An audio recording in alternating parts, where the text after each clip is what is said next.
요즘 따라 머리도 멍하고 아침마다 눈이 흐릿해요. 가끔은 팔에 힘이 쑥 빠지는 느낌도 들고 걸을 때 한쪽 다리가 어색하게 느껴질 때도 있어요. 설마 싶었죠. 나이 들면 다 그런 거 아닌가요? 그런데 뒷목이 찢어질 듯 아픈 날이 있었어요. 그날은 이상하게 불안해서 병원에 갔어요. MRI 찍은 의사 선생님이 그러시더라고요. 지금이 마지막 신호였을 수도 있습니다. 정말 딱 그날 그 증상 놓쳤으면 저도 그대로 쓰러졌을지 몰라요. 지금 생각해보면 몸이 분명히 도와달라는 신호를 보내고 있었던 거예요. 우리는 그걸 그냥 나이 탓으로 넘기고 있었고요. 안녕하세요. 올해로 70을 맞은 38년째 노인 신경질환을 진료해온 신경과 전문의 박정호입니다. 젊은 시절부터 병원에서 수없이 많은 어르신들을 배워왔습니다.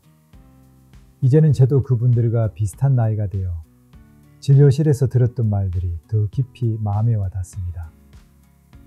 머리가 멍해요. 팔에 힘이 빠져요. 눈앞이 흐릿해요. 다리에 힘이 덜 들어가요. 그냥 나이 들어서 그런 줄 알았어요. 이런 이야기 하루에도 몇 번씩 듣습니다. 그리고 꼭 그런 분들이 며칠 지나지 않아 갑자기 쓰러져서 응급실로 오십니다. 그땐 더 이상 우리가 해드릴 수 있는 일이 많지 않은 경우가 많습니다. 저는 항상 마음속으로 생각합니다.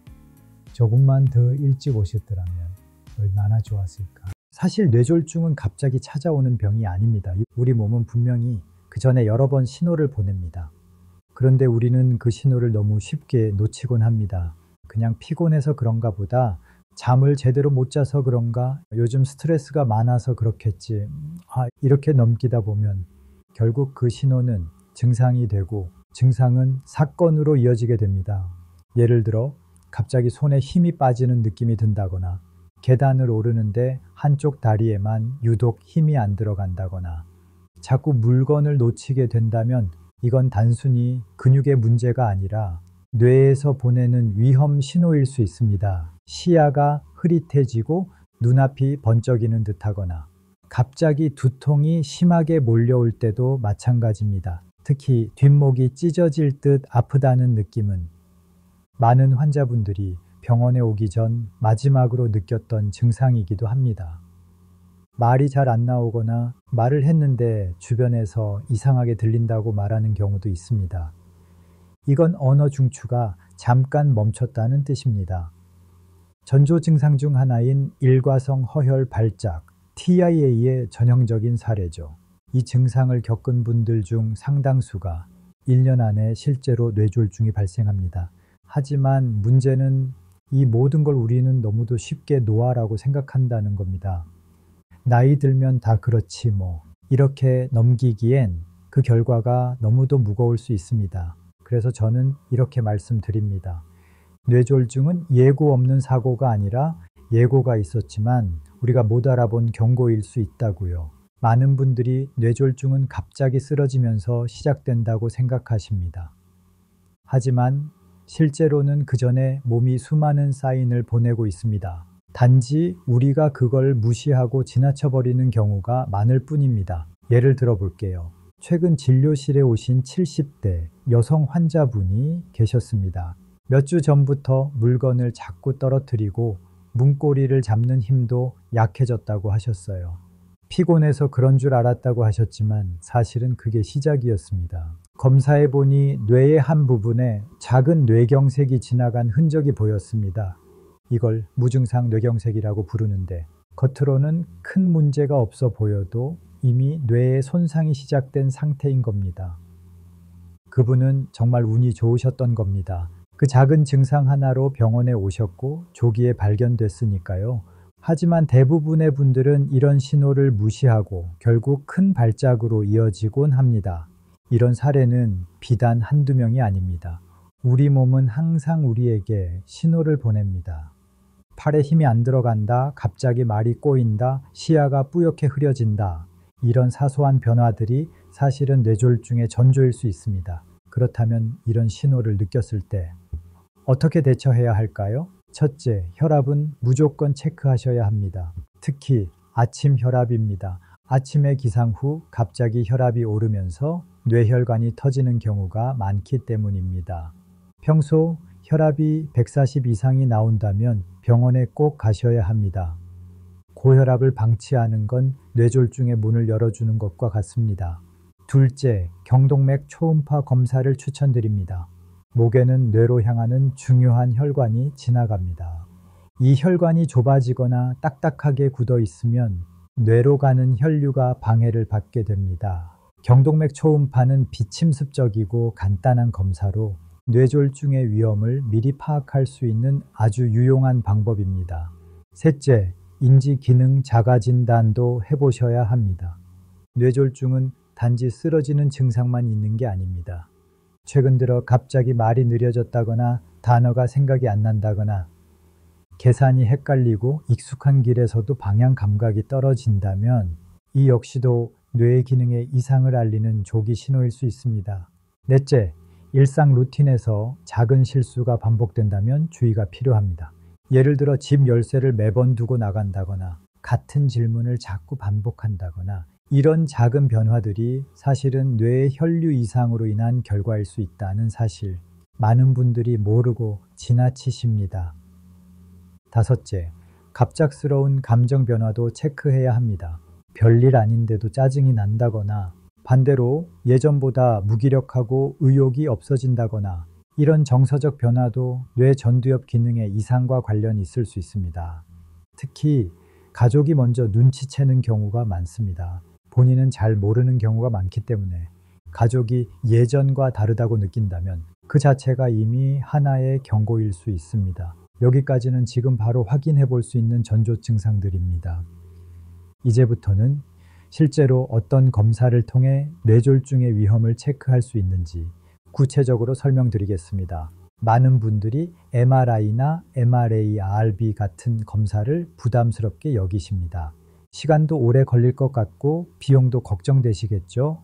하지만 요즘 병원에서는 필요한 경우 비교적 간단한 절차로 검사까지 연결해 드립니다. 특히 최근에 한 번이라도 팔에 힘이 빠지거나 말이 어눌하거나 시야가 흐려진 적이 있으시다면 꼭 뇌 MRI를 받아보셔야 합니다. 그리고 그 정도까지는 아니에요 라고 생각하시는 분들께도 저는 이렇게 말씀드립니다. 지금 아무렇지 않다고 괜찮은 게 아닙니다. 지금이 확인해야 할 때입니다. 검사는 두려워서 미루는 게 아니라 내 몸을 이해하고 지키기 위해 미리 준비하는 과정입니다. 그럼 여기서 한 가지 중요한 포인트, 검사보다 더 중요한 건 생활 속 관리입니다. 검사로 위험을 알았다면 이제부터는 일상에서 그 위험을 낮춰주는 습관이 필요합니다. 먼저 식단입니다.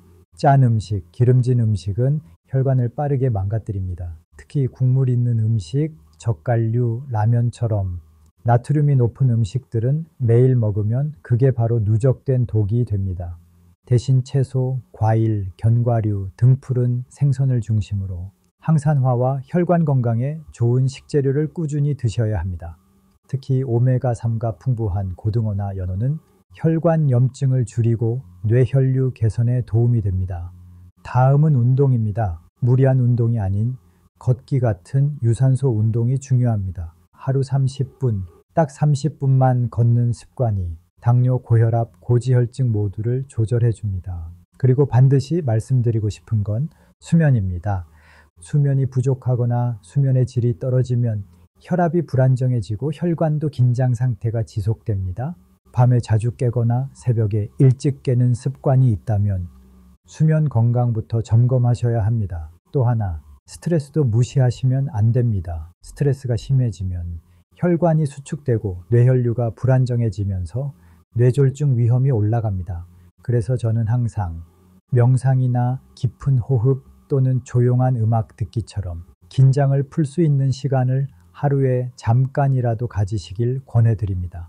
마지막으로 가장 중요한 건 몸의 사소한 변화를 그냥 넘기지 않는 태도입니다.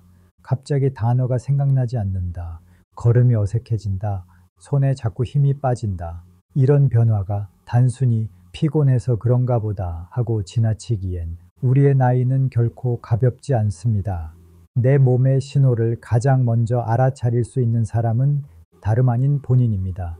실제로 진료실에서 자주 듣는 이야기 중 하나가 이렇습니다. 선생님, 손에 힘이 빠진 것 같긴 한데요. 괜찮아지길래 그냥 넘겼어요. 그런데 그 괜찮아진 증상이 바로 뇌가 보내던 첫 신호였던 겁니다. 이런 경우를 우리는 TIA, 즉 일과성 허혈 발작이라고 부릅니다. 쉽게 말하면 뇌에 잠깐 혈류가 부족해져서 생기는 증상인데 대부분 수분 내로 증상이 사라지기 때문에 괜찮아졌으니까 괜찮겠지 하고 넘기기 쉽습니다. 하지만 이 TIA를 경험한 분의 3분의 1은 1년 이내에 실제 뇌졸중으로 진행된다는 연구 결과가 있습니다. 한 번의 경고를 무시했다가 평생 회복되지 않는 후유증을 겪는 경우가 정말 많습니다. 그래서 저는 항상 강조합니다. 몸이 보내는 작은 신호 하나하나에 민감해야 한다고요. 그 작은 신호들이 모여 나를 지켜주는 결정적 역할을 하게 될 수 있습니다. 자, 여기서 많은 분들이 궁금해 하시는 부분이 있습니다. 그럼 이런 전조 증상을 느꼈을 때 병원에서는 뭘 해주나요? 가장 기본적으로는 혈압, 혈당, 콜레스테롤 수치 확인부터 시작합니다. 그리고 경동맥 초음파나 뇌 엑스레이, 뇌혈관 촬영, MRA를 통해 실제로 뇌혈류에 문제가 있었는지를 확인하게 됩니다. 이런 검사는 빠르면 20분, 길어도 반나절이면 결과를 알 수 있습니다. 그리고 무엇보다 중요한 건 이런 검사를 응급이 아닌 예방의 목적에서 받는다는 점입니다. 우리가 몸에 통증이 있어야만 병원을 가는 시대는 이제 지났습니다. 특히 60대 이상이라면 통증보다 불편함이나 어색함이 경고가 되는 경우가 훨씬 많습니다. 예를 들어 평소보다 계단이 힘들게 느껴진다. 글씨를 쓰는데 자꾸 삐뚤어진다. 누군가의 말을 들을 때 이해가 조금 느려진다. 이런 변화들은 자잘한 변화가 아닙니다. 뇌가 지금 속도 조절을 요청하고 있는 사인입니다. 이걸 나이탄으로 넘기느냐, 건강 경고로 받아들이느냐에 따라 앞으로의 삶이 완전히 달라집니다. 검사에서 특별한 문제가 없다고 해도 그건 다행이지 끝이 아닙니다. 그 다음은 생활 속에서 내 뇌를 지키는 일상의 습관이 시작돼야 합니다. 첫 번째는 수면입니다. 많은 분들이 간과하지만 수면은 뇌졸중과 깊은 관련이 있습니다. 잠을 깊이 자지 못하면 혈압이 떨어지지 않고 자율신경이 과도하게 활성화되어 아침에 혈압이 급격히 오르며 뇌혈관에 부담을 주게 됩니다. 그래서 저는 항상 말씀드립니다. 수면은 치매 예방의 기본이고 뇌졸중 예방의 출발점입니다. 잠을 잘 자기 위해서는 취침 전 스마트폰, 카페인, 과식은 반드시 줄이셔야 합니다. 또한 매일 비슷한 시간에 자고 일어나는 습관이 중요합니다. 뇌는 예측 가능한 리듬을 가장 좋아하기 때문입니다. 두 번째는 수분 섭취입니다. 고령층일수록 갈증을 느끼는 능력이 떨어지기 때문에 수분이 부족해지기 쉽습니다. 혈액이 끈적해지고 혈전이 생기기 쉬운 조건이 되죠. 특히 아침 기상 직후 물을 한 컵 마시는 습관은 정말 중요합니다. 단순한 습관 하나가 뇌졸중의 위험을 줄이는 데 큰 역할을 할 수 있습니다. 세 번째는 짧은 걷기 운동입니다. 30분 이상 무리해서 땀 흘리는 운동이 아닙니다. 오히려 하루 10분, 식사 후 골목 한 바퀴 걷는 정도면 충분합니다. 가볍게 움직이는 것만으로도 혈류순환이 개선되고 뇌로 가는 산소 공급이 원활해집니다. 많은 분들이 운동을 따로 해야 할까 고민하시는데요. 일상 속에서 조금씩 움직이시면 됩니다. 엘리베이터 대신 계단 한 층, 버스 한 정거장 일찍 내려서 걷기, 이런 작은 실천들이 쌓여 결국 혈관 건강을 만들어줍니다. 네 번째는 식습관입니다. 짠 음식, 기름진 음식은 뇌혈관에 좋지 않습니다. 특히 짜게 먹는 습관은 고혈압을 부르고 고혈압은 곧 뇌졸중의 위험을 높입니다. 된장국, 김치, 젓갈류처럼 우리 입맛에 익숙한 음식들이 사실은 나도 모르게 소금을 과다 섭취하게 만듭니다. 이럴 땐 김치 국물은 되도록 남기고 국은 간을 연하게 해서 드시고 된장찌개보다는 미역국, 북엇국 같은 맑은 국 종류로 대체해 보세요. 이렇게 식단을 조금만 바꿔도 혈압이 안정되고 뇌혈관에 가는 부담이 줄어듭니다. 다음은 약물 복용 관리입니다. 고혈압, 당뇨, 고지혈증 같은 만성질환을 앓고 있는 분들이라면 처방받은 약을 제때 꾸준히 복용하는 것이 무엇보다 중요합니다. 하지만 실제 진료 현장에서는 아침에 깜빡했어요. 혈압 재본이 괜찮아서 오늘은 안 먹었어요. 이런 말들을 자주 듣게 됩니다. 약은 증상이 있을 때만 먹는 것이 아니라 증상이 생기지 않도록 막기 위해 먹는 것입니다. 특히 혈압약은 하루 이틀 건너뛴다고 해서 당장 불편하지 않을 수 있지만 그 하루 이틀이 아침 시간대 급성 뇌졸중 위험을 크게 높일 수 있습니다. 따라서 약 복용은 알람을 맞춰두거나 약통에 날짜별로 나눠두는 등 나만의 복용 루틴을 만들어 놓는 것이 좋습니다. 그리고 약을 복용하고 있다면 정기적으로 병원에 방문해 간 수치, 콩팥 기능, 전해질 수치를 체크하고 필요시 약 용량을 조절해야 합니다. 그 다음은 실생활에 도움이 되는 자가 점검 체크리스트입니다. 다음 문장 중 최근 한 달 안에 본인에게 해당하는 것이 있었는지 떠올려 보세요. 첫 번째, 갑자기 한쪽 팔다리에 힘이 빠지는 느낌이 들었다. 두 번째, 물건을 자주 놓치거나 젓가락질이 어색했다. 세 번째, 말이 꼬이거나 내가 한 말을 듣는 사람이 이해하지 못한 적이 있다. 네 번째, 뒷목이 뻣뻣하거나 찢어지는 듯한 두통이 있었다. 다섯 번째, 눈이 흐릿해지거나 시야 한쪽이 갑자기 가려졌다. 이 중 하나라도 해당된다면 반드시 병원에 방문해 검사를 받아보셔야 합니다. 오늘은 괜찮네 하며 넘어갔다가 며칠 후 갑자기 쓰러지는 일이 생길 수 있기 때문입니다. 실제로 몇 달 전 제 진료실에 오셨던 67세 남성분이 계십니다. 평소엔 건강하게 지내시던 분인데 어느 날 아침 일어나자마자 숟가락을 들다가 손에서 툭 떨어뜨렸다고 하셨어요. 처음엔 별일 아니라고 생각했답니다. 손에 힘이 좀 없나 보다 하고 넘겼다죠. 그런데 그날 저녁엔 글씨를 쓰는데 글자가 삐뚤삐뚤하고 집중이 안 되더랍니다. 그래도 그 다음 날은 괜찮아져서 병원에 가지 않으셨대요. 일주일쯤 지나고 친구들과 등산을 갔다가 중턱쯤에서 갑자기 다리에 힘이 풀리며 그대로 쓰러졌습니다.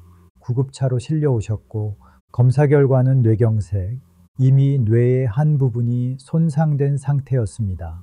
그때 손에 힘이 빠졌을 때 병원에 왔더라면 그분이 입원 중 나에게 하셨던 말입니다. 다행히 빠르게 치료를 받으셔서 현재는 재활치료와 약물치료를 병행하고 계십니다. 하지만 아직도 미세한 손떨림과 걸음걸이의 불편함은 남아있죠. 이처럼 우리 몸은 사고를 막기 위해 먼저 알려주고 있습니다.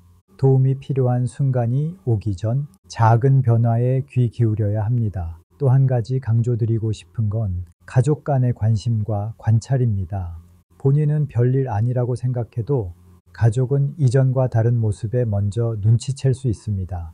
아버지가 자꾸 물건을 떨어뜨린다든가, 어머니가 평소보다 말을 더듬는다든가, 배우자가 자꾸 반복된 이야기를 한다든가 이런 변화가 있다면 나이 들어서 그래 라는 말보다는 한번 검사해보자는 말이 가족의 건강을 지키는 가장 큰 배려입니다. 특히 혼자 사시는 어르신의 경우 이런 증상을 놓치기 쉽기 때문에 정기적인 안부 전화와 방문이 그 어떤 예방보다 큰 역할을 합니다. 그리고 마지막으로 오늘 이 영상을 보시는 여러분께 작은 실천을 하나 권해드리고 싶습니다. 바로 오늘 하루 동안 스스로의 몸에 집중하는 시간을 10분이라도 가져보는 겁니다. 내 손에 힘은 잘 들어가는지, 계단 오를 때 다리에 무게가 고르게 실리는지, 말을 할 때 어눌하거나 더듬는 부분은 없는지, 머리가 맑고 시야가 또렷한지, 이 짧은 점검이 앞으로의 삶을 바꿀 수 있는 중요한 출발점이 될 수 있습니다. 건강은 누가 챙겨주는 것이 아닙니다. 내가 지금 스스로 챙기는 것에서 시작됩니다. 조금만 더 주의 깊게, 조금만 더 일찍 반응한다면 뇌졸중은 얼마든지 막을 수 있습니다. 지금까지 이야기 들으시면서 혹시 떠오른 분이 계시진 않으신가요? 가끔 손에 힘이 빠진다며 웃어 넘기던 어머니, 말하다가 갑자기 멈추는 순간이 많아진 아버지, 피곤하다는 말을 습관처럼 내뱉는 배우자나 친구, 그분들께 오늘 이 영상을 조심스럽게 한번 전해보시는 건 어떨까요? 요즘 자꾸 걱정돼서 그 말 한마디면 충분합니다. 그 따뜻한 마음 하나가 어떤 분에겐 평생을 바꾸는 기회가 될지도 모릅니다. 그리고 혹시 오늘 영상 속 내용을 이미 실천 중이신 분이 있다면 댓글로 여러분의 경험을 남겨주세요. 그 이야기 하나하나가 다른 누군가에겐 큰 용기와 시작이 될 수 있습니다. 오늘 영상이 도움이 되셨다면 좋아요와 구독도 꼭 부탁드립니다. 이런 작은 실천이 모이면 우리는 함께 더 건강한 노후를 만들어갈 수 있습니다. 건강은 병원에서만 만들어지지 않습니다. 오늘의 선택, 작은 관심, 그리고 서로를 향한 따뜻한 마음에서 시작됩니다. 지금 이 순간 당신의 관심 하나가 누군가의 삶을 지켜줄 수 있습니다. 함께 해주셔서 고맙습니다.